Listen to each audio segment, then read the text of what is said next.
아빠가 읽어주는 성경 말씀.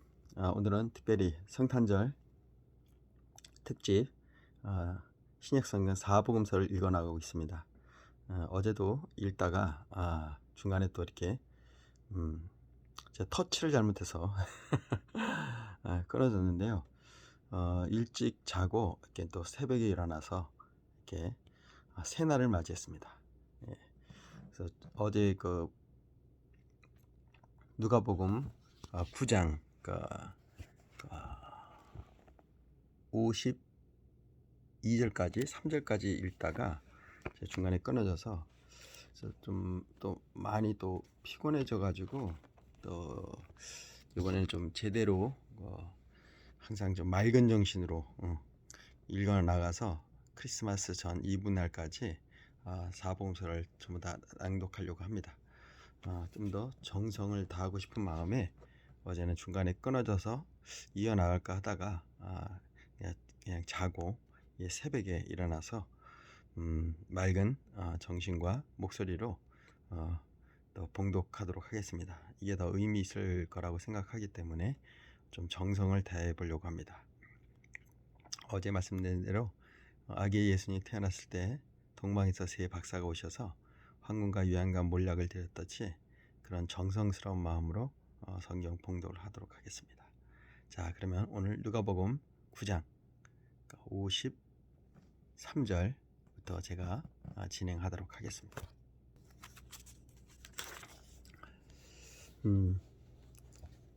그분의 행선지가 예루살렘이라는 것을 안 사마리아 사람들은 그분을 맞아들이지 않았다. 제자인 야고보와 요한이 그 얘기를 듣고 말했다. 주님, 우리가 하늘에서 번갯불을 내려오게 해서 저들을 태워버릴까요? 예수께서 그들을 꾸짖으셨다. 옳지 않다. 그들은 다른 마을로 발걸음을 옮겼다. 길을 가고 있는데 어떤 사람이 자기도 함께 가도 되는지 물었다. 그는 어디든지 주님과 함께 가겠습니다 하고 말했다. 예수께서 잘라 말씀하셨다. 고생할 각오가 돼 있느냐? 너도 알다시피 우리가 묵는 곳은 인류 호텔이 아니다. 꼭 현대인 성경 읽는 것 같아요. 호텔이 나오고. 예수께서 또 다른 사람에게 말씀하셨다. 나를 따라오너라. 그가 말했다. 그렇게 하겠습니다. 하지만 멸치 말미를 주십시오. 아버지 장례 준비를 해야 합니다. 예수께서 거절하셨다. 중요한 일이 먼저다. 내 본분은 삶이지 죽음이 아니다. 삶은 긴박하다. 하나님 나라를 알려라.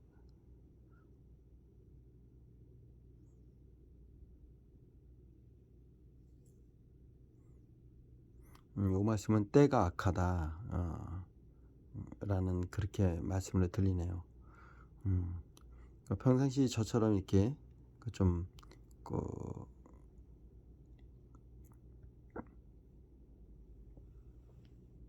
개혁개정판이라든가 이런 가라사대 하는 이게 성경 정서를 읽었을 때 느낌하고는 상당히 많이 다릅니다. 그래서 좀 거부감이 날 수도 있는데 좀 현대인 성경을 읽는 것처럼 좀 말씀을 좀 부드럽게 또 언어적으로 풀어진 거라 이해하시고 저처럼 약간 저도 읽기도 조금 가끔 이제 좀 불편할 때가 있어요. 그래도 한번 좀 성경 아직 많이 읽지 않으신 분들에 대한 이해를 편하게 돕기 위해서 이렇게 또 마침 이게 원어를 성경이 원래 구약은 히브리서고요. 신약은 헬라어로 원서가 원래 기록되어 있었거든요. 그래서 이게 원서를 기준으로 해서 이렇게 쓴 거기 때문에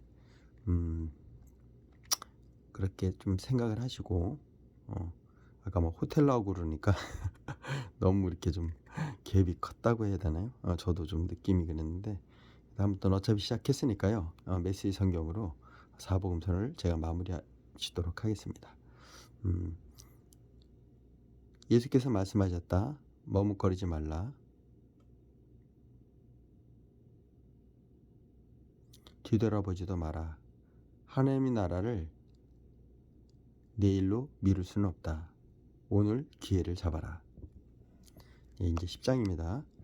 그 후에 주님께서 70명을 뽑으시고 앞으로 그분이 가려는 모든 성읍과 지역으로 그들을 둘씩 짝지어 보냈다.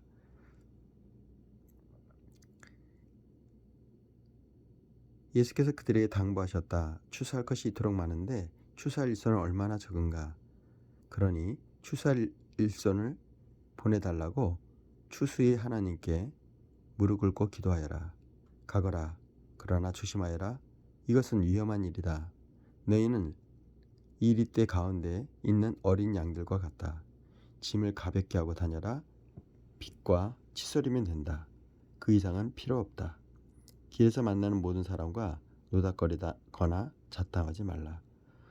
어느 집에 들어가든지 그 가족들에게 평화를 빕니다 하고 인사하여라.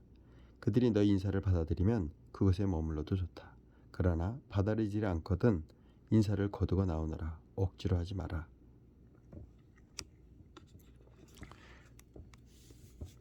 한 집에 머물면서 거기서 주는 음식을 먹어라. 일꾼이 든든한 세 끼 식사를 하는 것이 마땅하다.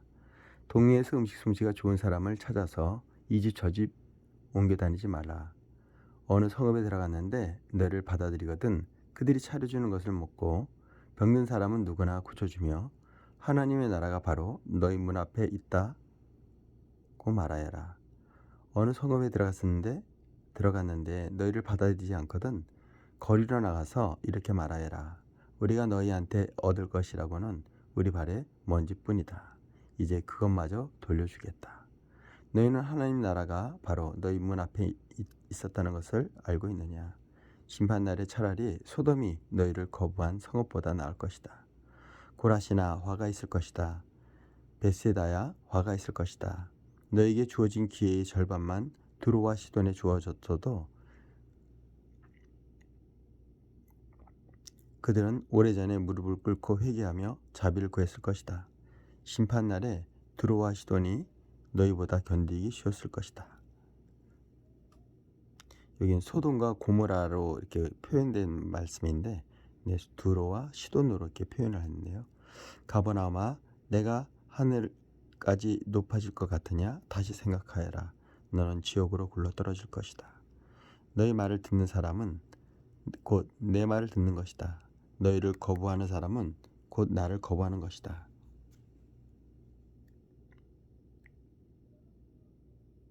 그리고 나를 거부하는 것은 나를 보내신 하나님을 거부하는 것이나 마찬가지다. 70명이 의기양양해서 돌아왔다. 주님, 귀신들조차 주님의 명령대로 따랐습니다. 예수께서 말씀하셨다. 나도 안다. 사탄이 하늘에서 번개불처럼 떨어지는 것을 내가 보았다. 내가 너에게 무엇을 주었는지 알겠느냐? 너희는 뱀과 정갈을 밟고 걸어도 무사히 지나갈 것이며 원수의 공격에도 보호받을 것이다. 아무도 너희를 건드릴 자가 없을 것이다. 그러나 위대한 승리는 악을 다스리는 너희 권세에 있지 않고 너희를 다스리시는 하나님의 권세와 너희와 함께 하시는 그분의 임재에 있다. 너희가 하나님을 위해 하는 일이 아니라 하나님께서 너희를 위해 하시는 일, 바로 그것이 너희가 기뻐해야 할 제목이다. 그때 예수께서 성령으로 한없이 기뻐하셨다. 하늘과 땅의 주인이신 아버지, 이것을 다 아는 채 하는 사람들에게 숨기시고 천진난만한 초보자들에게 보내주시니 감사합니다. 그렇습니다. 아버지께서는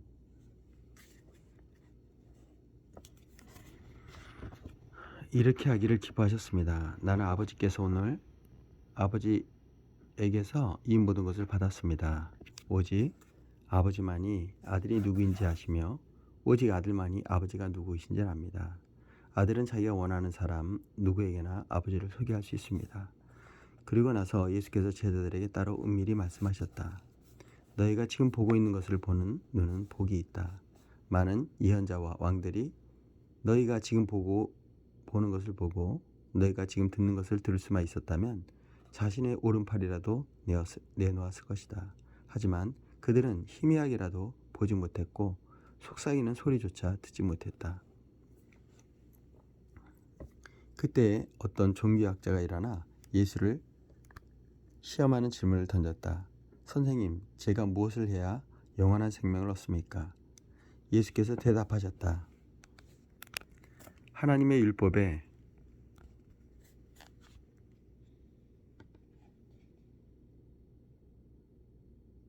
어떻게 기록되어 있느냐? 너는 그것을 어떻게 해석하느냐? 그가 말했다.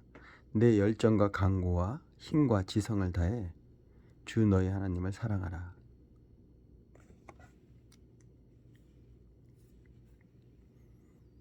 하였고 또 내 자신을 사랑하는 것 같이 내 이웃을 사랑하라 하였습니다. 잘 대답했다. 예수께서 말씀하셨다. 그것을 행하여라. 그러면 내가 살 것이다. 그는 빠져나갈 길을 찾으면서 물었다. 그러면 선생님은 이웃을 어떻게 정의하겠습니까? 예수님께서 그에게 그 대답으로 이야기를 하나 들려주셨다. 어떤 사람이 예루살렘에서 여리고로 가고 있는데 도중에 강도들의 습격을 받았다. 강도들이 그 옷을 빼앗고 때려 거의 죽게 해놓고는 버려두고 가버렸다. 다행히 제사장이 같은 길로 내려가고 있었다. 그러나 그는 다친 사람을 보고는 방향을 바꿔 다른 쪽으로 비켜갔다. 이어서 경건한 레위 사람이 나타났다. 그 역시 부상당한 사람을 피해갔다. 그 길을 가던 어떤 사마리아 사람이 그 사람에게 다가왔다. 사마리아 사람은 그 사람의 처지를 보고는 가엾은 마음이 들었다. 그는 상처를 소독하고 붕대를 감아 응급조치를 한 뒤에 그를 자기 나귀에 태워 여관으로 데려가 편히 쉬게 해주었다. 아침에 그는 은화 2개를 꺼내 여관의 주인에게 주면서 말했다. 이 사람을 잘 돌봐주십시오. 비용이 더 들면 내 앞으로 계산해 두십시오. 내가 도로가는 길에 갚겠습니다. 네 생각은 어떠냐? 3사람 가운데 누가 강도 만난 사람이 이웃이 되었느냐? 종교학자가 대답했습니다. 친절을 베푼 사람입니다. 예수께서 말씀하셨다. 너도 가서 똑같이 하여라. 계속해서 길을 가다가 예수께서 한 마을에 들어가셨다. 마르다라는 여자가 그분을 맞아 편히 쉬도록 모셨다. 그녀에게 마리아라는 동생이 있었는데 마리아는 주님 앞에 앉아 그분의 말씀을 경청하고 있었다. 그러나 마르다는 해야 할 온갖 부엌일로 마음이 분주했다. 얼마 후에 마르다가 그들의 이야기를 끊고 끼어들었다. 주님, 제 동생이 부엌일을 저한테만 떠넘기고 있는데 그냥 두십니까? 저를 좀 거두어 주라고 동생에게 말씀해 주십시오.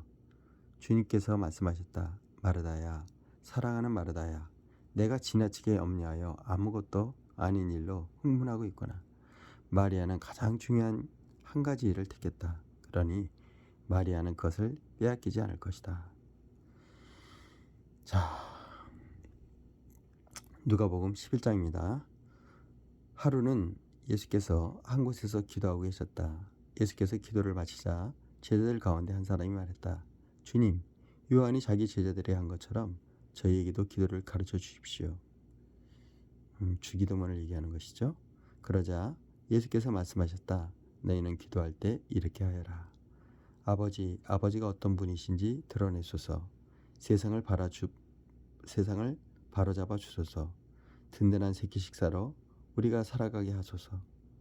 아버지께 용서받은 우리가 다른 사람들을 용서하게 하소서. 우리를 우리 자신에게서와 마귀에게서 안전하게 지켜주소서. 이 부분은 하늘에 계신 우리 아버지여, 이름이 거룩히 여김을 받으시오며 나라 임하옵시오며 뜻이 하늘에서 이루어진 것 같이 땅에서도 이루어지리다. 오늘날 우리에게 일용할 양식을 주옵시고 우리가 우리에게 죄진 자를 사하여 준 것 같이 우리의 죄를 사하여 주옵시고 우리를 시험에 들게 하지 마옵시며 다만 악에서 구하옵소서. 대개 나라와 권세와 영광이 아버지께 영원히 싸움나이다. 이 말씀이 이렇게 풀어지네요.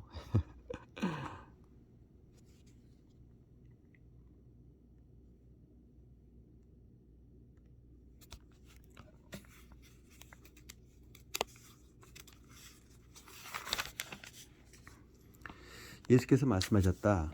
너희가 한밤중에 친구에게 가서 이렇게 말하면 어떻게 될지 상상해 보아라. 친구여, 내게 빵 세 덩이를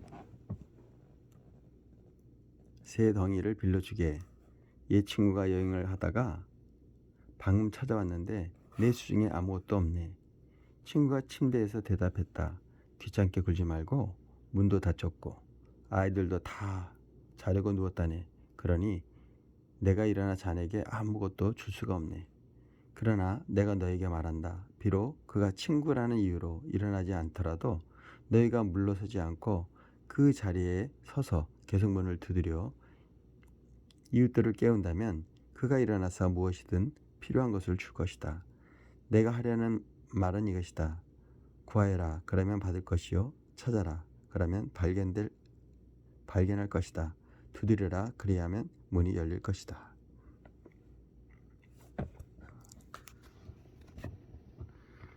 하나님과 흥정하지 말라. 솔직하게 말씀드려라. 필요한 것을 구하여라. 우리를 쫓고 쫓기는 게임이나 숨바꼭질하고 있는 것이 아니다. 너희 어린 아들이 생선을 달라 하는데 살아있는 뱀을 접시에 담아 아이를 무섭게 하겠느냐. 너희 어린 딸이 계란을 달라 하는데 거미를 주며 아이를 속이겠느냐. 너희가 아무리 약해도 그런 생각을 하지 않을 것이다. 너희도 자기 자식에게는 최소한의 예의를 지킨다. 그렇다면 너희를 사랑으로 잉태하신 아버지께서 너희가 구할 때 성령을 주시지 않겠느냐. 예수께서 어떤 사람을 말 못하게 하는 귀신에게서 구해주셨다.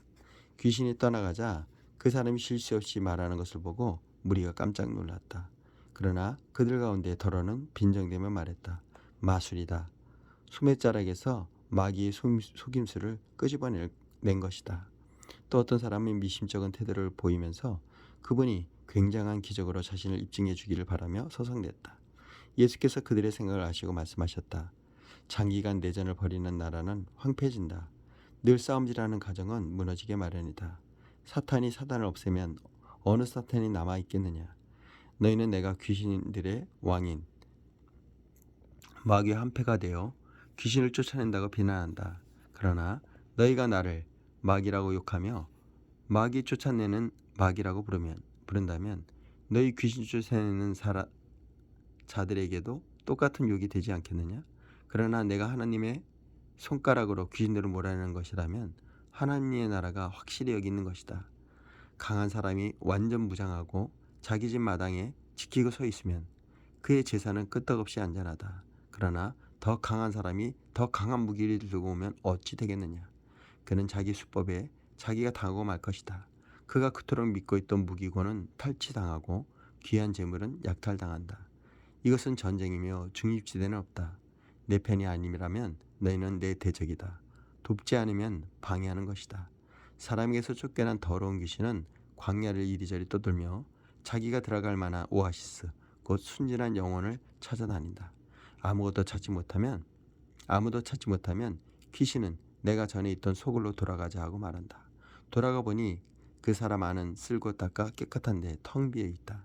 그래서 귀신은 달려가서 자기보다 더 더러운 귀신을 7이나 끌어모아서는 다 함께 그 사람 안에 들어가 난장판을 벌인다. 결국 그 사람의 상태는 깨끗함을 받지 않았던 처음보다 훨씬 나빠진다. 예수께서 이 말씀하시고 있는데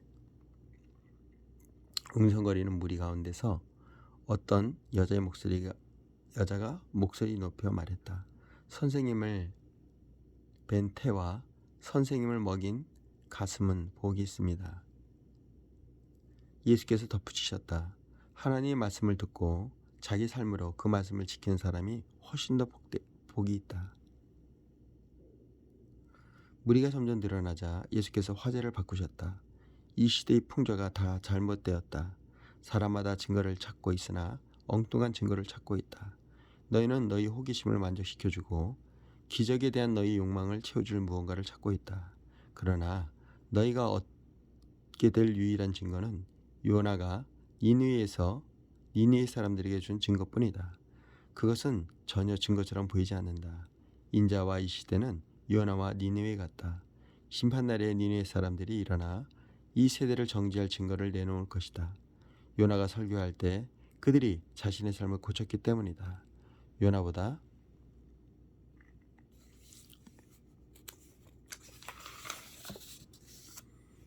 더 큰 설교자가 여기 있는데도 너희는 증거를 따지고 있다. 심판날에 시바의 왕이 앞에 나와서 이 시대를 정지할 증거를 제시할 것이다. 여왕이 지혜로운 솔로몬의 말을 들으려고 먼 땅끝에서부터 찾아왔기 때문이다. 솔로몬의 지혜보다 더 큰 지혜가 바로 너희 앞에 있는데도 너희는 증거 운운하며 억지를 부리고 있다. 등불을 켜서 서랍 속에 숨겨두는 사람은 아무도 없다. 등불은 단 위에 둔다. 그래야 방에 들어오는 사람들이 그 빛 덕분에 자신이 어디로 가는지 보고 다닐 수 있다. 내 눈은 내 온몸을 밝혀주는 등불이다. 내가 경외와 믿음의 눈으로 크게 뜨고 살면 내 몸은 빛으로 가득해진다. 내가 탐욕과 불신으로 곁눈질하고 살면 내 몸은 음습한 지하실이 된다. 내 몸이 곰팡이 나고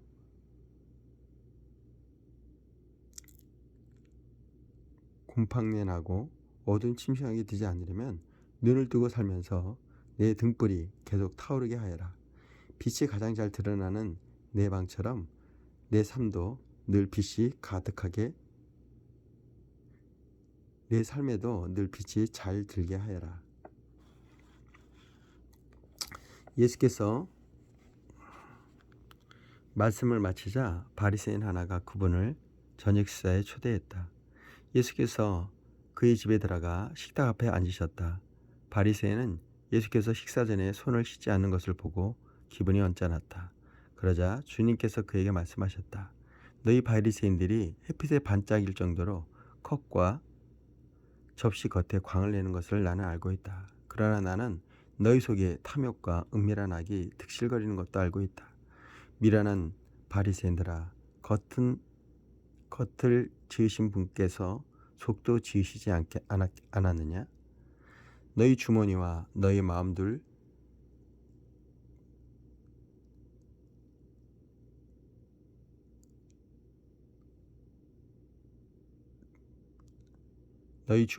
마음둘 달을 뒤집어서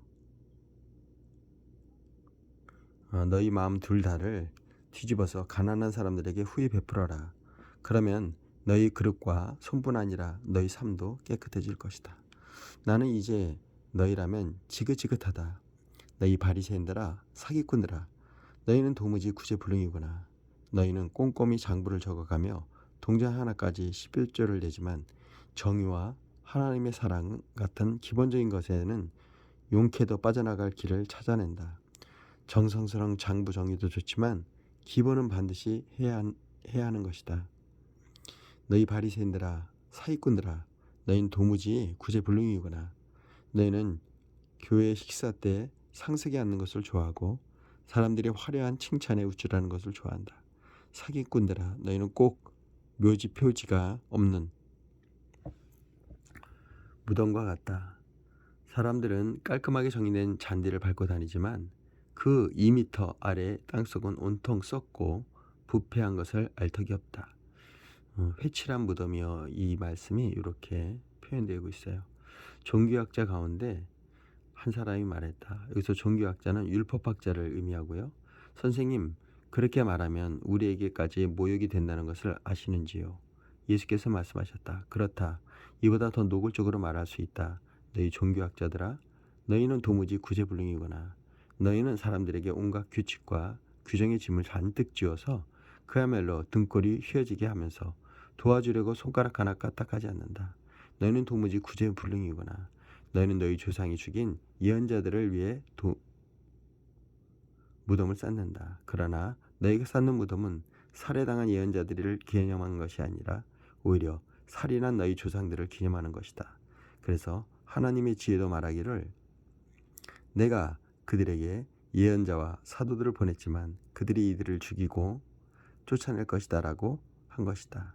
이것은 아벨의 피에서부터 제단과 성소 사이에 죽임당한 사가랴의 피까지 땅이 시작된 이래로 지금까지 흘린 모든 의로운 피가 다 너희 책임이란 뜻이다.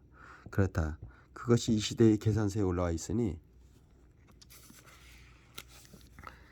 이 세대가 갚아야 할 것이다. 너희 종교학자들아, 너희는 도무지 구제불능이구나. 너희는 지식의 열쇠를 가지고 있지만 문을 열지도 않고 오히려 잠가버렸다. 너희 자신도 들어가려 하지 않고 다른 사람들도 들어가지 못하게 한다. 예수께서 식탁을 떠나시자마자 종교학자 바리새인들이 격분했다. 그들은 어떻게 그분의 입에서 나오는 말로 그분을 함정에 빠뜨릴까 모의하며 그분이 하신 말씀을 하나하나 따져보았다. 12장입니다. 어느새 무리가 수천 명으로 엄청 늘어나 서로 발에 밟힐 지경이 되었다. 그러나 예수의 1차적인 관심은 제자들에게 있었다. 예수께서 제자들에게 말씀하셨다. 바리새인들의 누룩, 바리새인들의 거칠에 더럽혀지지 않도록 주의하여라. 너희는 자신이 참 자아를 영원히 감출 수 없다. 멀잖아 본 모습이 드러나게 되어 있다. 너희는 종교의 가면 뒤에 영원히 숨을 수 없다. 멀잖아 가면이 벗겨지고 진짜 얼굴이 드러날 것이다. 너희가 은밀한 데서는 이렇게 속삭이고 사람들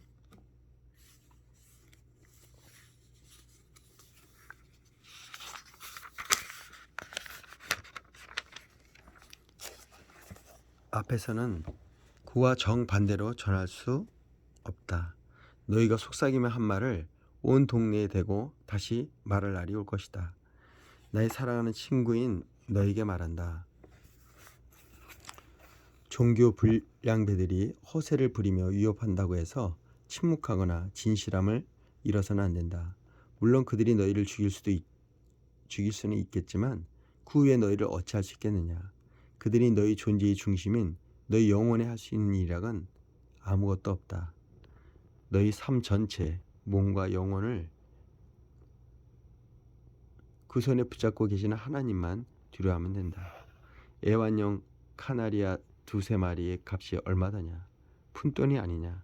그러나 하나님은 한 마리라도 절대 그냥 지나치지 않으신다. 그분께서 어떻게 더 정성을 쏟으신 그분께서 너희에게는 더 정성을 쏟으신다. 세세한 것까지 일일이 돌보시며 심지어 너희 머리카락까지 다 세신다. 그러니 괴롭히는 자들의 이런저런 말에 겁먹지 말라. 너희는 카나리아 수백 마리보다 귀하다.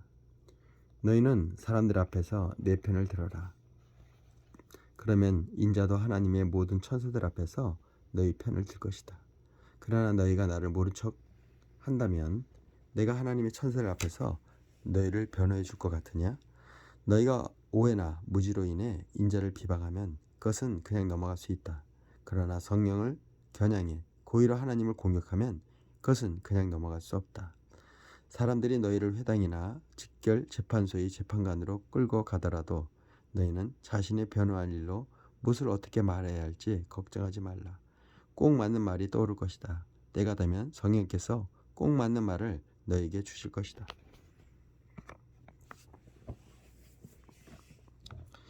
무리 가운데 누가 말했다. 선생님, 제 형에게 명하여 집안의 유산을 제게 공평하게 떼어주라고 말씀해 주십시오. 예수께서 대답하셨다. 이 사람아, 어떻게 내 일이 너희 재판관이나 중재자가 되는 것이겠느냐. 예수께서 사람들에게 말씀하셨다. 조심하여라. 털끝만한 탐심에도 빠져들지 않도록 너희 자신을 지켜라. 너희 소유가 많더라도 그 소유가 너희 삶을 규정해 주진 않는다. 그 후에 예수께서 그들에게 이런 이야기를 들려주셨다. 어느 부자의 농사가 풍년이 들었다. 그가 혼잣말로 말했다. 어쩌지? 이 수확물을 2개 내 창고가 좁구나. 그러다가 이렇게 말했다. 이렇게 하자. 창고를 헐고 더 크게 짓자. 그리고 내 곡식과 재산을 다 모아들이고 내 자신에게 이렇게 말해야겠다. 잘했다. 너는 크게 성공했으니 이제 은퇴해도 좋다. 편안히 내 인생을 즐겨라. 바로 그때 하나님께서 나타나 말씀하셨다. 어리석은 사람아, 오늘 밤 너는 죽는다. 그러면 창고에 가득한 내 재산은 누구 것이 되겠느냐? 너희 창고를 하나님이 아니라 너희 자아로 채우면 바로 이렇게 된다. 예수께서 같은 주제로 제자들에게 더 말씀하셨다. 너희는 식사 때에 식탁에 무엇이 오르고 옷장에는 옷이 유행에 맞는지 따위로 안다라며 설치지 말라. 너희 내면의 삶은 뱃속에 넣은 음식이 전부가 아니며 너희 겉모습도 몸에 걸치는 옷이 전부가 아니다. 까마귀를 보아라.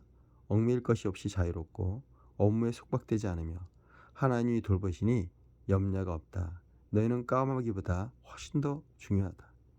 거울 앞에서 설친다고 해서 키가 1cm라도 커진 사람이 있더냐?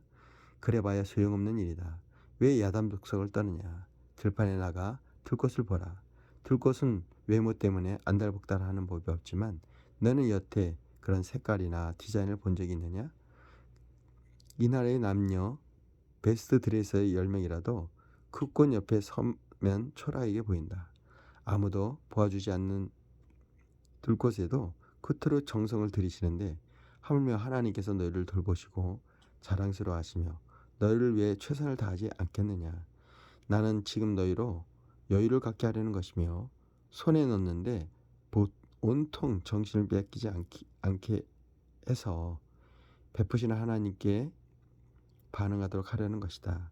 하나님과 그분이 일하시는 방식을 모르는 사람은 그런 일로 안달하지만 너희는 하나님을 알고 그분이 일하시는 방식도 안다. 너희는 하나님이 실체가 되시고 하나님이 주도하시며 하나님이 공급하시는 삶에 흠쩍 젖어 살아라. 너희 매일의 삶에 필요한 것을 하나님께서 모두 채워주실 것이다. 뭔가 놓칠까봐 걱정하지 마라. 너희는 내가 가장 사랑하는 친구다.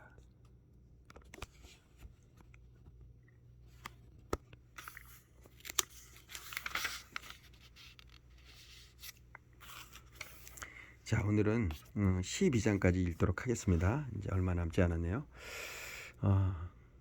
아버지께서 너에게 그 나라를 주시길 원하신다. 후하게 베풀어라. 가난한 사람들에게 베풀어라.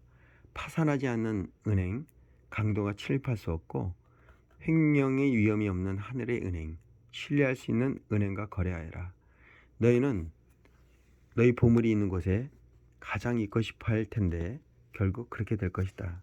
그것이 당연하지 않겠느냐. 늘 옷을 입고 있고 불을 밝혀두어라.